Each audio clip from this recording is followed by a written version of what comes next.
I'm on the hunt for some of the best Seiko watches, and in here we've got 3 potential contenders which I'm going to be checking out. I want to put together some sort of decent Seiko's roundup list, so perhaps 1 or 2 of these will make their way into it. Let's see if they're any good.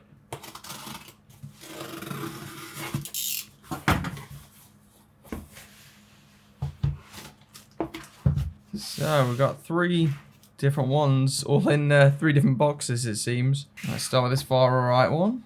Codename SRPE53K1. And I believe this is a smaller one of the SKX revives, which it indeed looks like.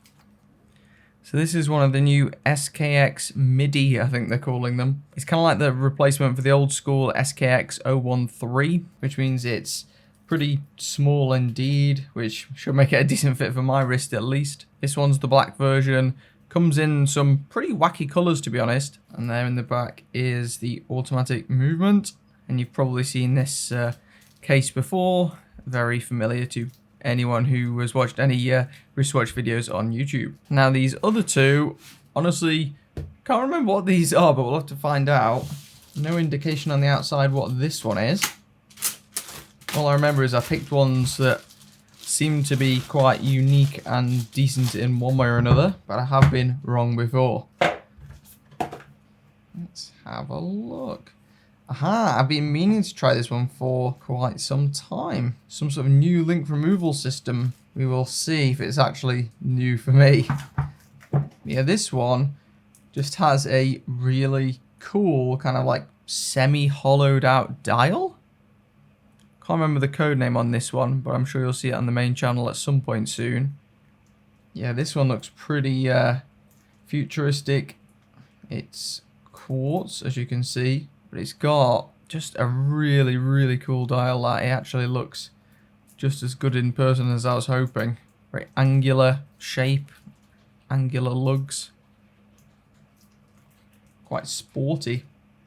Hands look good. We'll have to give the new link removal system a try as well, I'm sure. I'm not sure the camera quite does this one justice here. It looks really decent in person. And finally we have SRPE53K1. God, I just love how you instinctively know exactly which watches these are. Got a steel strap apparently, so let's take a look.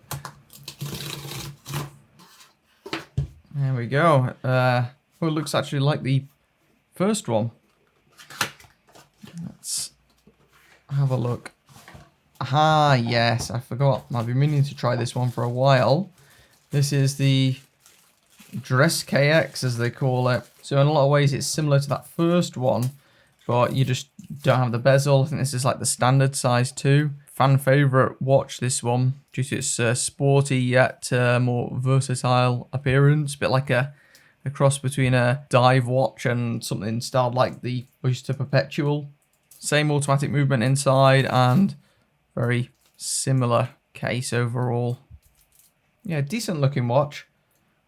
But I have to say, I really like the dial on that second one we took a look at. Let's quickly run through the sizing of each of them. Let's start with the SKX Midi. Let's see how small it actually is. So straight across the middle, 37.5 about. The bezel measures in at just over 36.5. Lug to lug of 44. And a thickness, which in person it actually doesn't look as thick as I expected. 12mm, and it's got a flat crystal. This is kind of what it looks like on my wrist.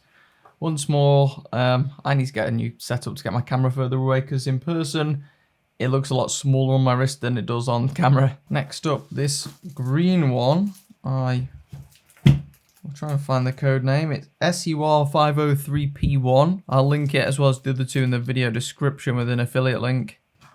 Now this one's the biggest of the 3, about 40mm. Bezel of 39.5. A lug to lug of 47.4. And a thickness of just under 10mm, again with a flat crystal. Also online I had fears that this may be some sort of fixed end link, proprietary end link system, but it isn't, and you can remove the bracelet fully. Although it's a rather wide, I think 22mm lug width here. And then the DressKX SRPE53, straight across the middle, it's 39.5. The bezel at 37.8, and a thickness of 11.7, and a lug to lug of 44.6. So yeah, three quite interesting Seikos.